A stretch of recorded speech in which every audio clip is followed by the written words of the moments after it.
நகர்ப்புற நக்சலைட்டுகள் கூட தங்களை அச்சுறுத்தப்படுகிறார்கள் என்று உணர்கிறார்கள் என்பதற்கான காரணங்களே இதுவும் ஒன்று என்று நான் நினைக்கிறேன். மேலும் தேசிய பாதுகாப்பிற்கும் அல்லது உள்நாட்டு பாதுகாப்பிற்கும் அச்சுறுத்தலாக இருப்பதை சேர்த்து சொல்ல வேண்டுமென்றார், தனிப்பட்ட முறையில் இந்த நக்சலைட் இயக்கம் எனக்கு ஆர்வமாக இருந்தது. ஏனெனில் நான் ஆந்திர பிரதேசம் அல்லது ஆந்திர பிரதேசத்தின் வடக்கு கடற்கரை பகுதியை சேர்ந்தவன். அந்த பகுதி நக்சலைட்டுகளால் மோசமாக பாதிக்கப்பட்டது அல்லது நக்சலைட்டுகள் அதிகமாக இருந்தது. இதன் காரணமாகவே ஆந்திர பிரதேசம் மற்றும் தற்போது தெலங்கானா ஆகிய மாநிலங்கள் இந்த நக்சலைட்டுகளுக்கான மிகவும் முக்கியமான மைய பகுதிகளாக தொடர்ச்சியாக செயல்பட்டு வந்துள்ளன என்று நாம் கூறலாம்.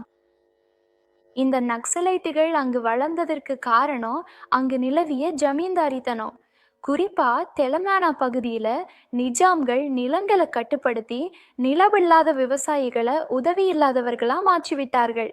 அந்த மாதிரியான ஏமாற்றம் மற்றும் விரக்தியால் இந்த நக்சலிசம் அங்கு வேரூன்றியது மற்றும் நன்றாக வளர்ந்தது. ஆனா இந்த நக்சலிசம் எப்போதும் ஆயுத போராட்டத்தை ஆதரித்தது, நன்றாக வளர்ந்தது. மேலும் மக்கள் கூட 1990களின் இறுதி வரை இந்த நக்சலிசத்தை செயல்ல ஆதரித்தார்கள். ஆனால் 1990ஸ்க்கு பிறகு விஷயங்கள் மாறத் தொடங்கிய போது வளர்ச்சியின் பலன்கள் மெதுவாக உள்பகுதிகளுக்குள் ஊறிக்கொண்டு வர ஆரம்பிச்சன. மக்கள் இந்த ஜில்தை நக்சல்களுக்கு எதிராகவே கிளர்ச்சி செய்ய தொடங்கினார்கள். மற்றும் குறிப்பாக நம்முடைய மாநிலத்தில் இப்போதும் மக்கள் நக்சல்களுக்கு அனுதாபமாக இருக்கிறார்கள். மற்றும் எனக்கு நினைக்கிறது இதுவும் ஒரு காரணம்தான். நகர்ப்புற நக்சல்கள் கூட அச்சமடைந்திருக்கிறார்கள்.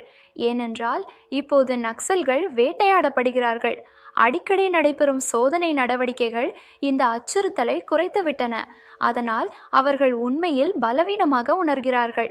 மெதுவாக மாற்று கதைப்பாடுகள் உருவாகி முன்னணிக்கு வர ஆரம்பித்துள்ளதால் அவர்கள் அச்சமடைந்திருக்கிறார்கள்.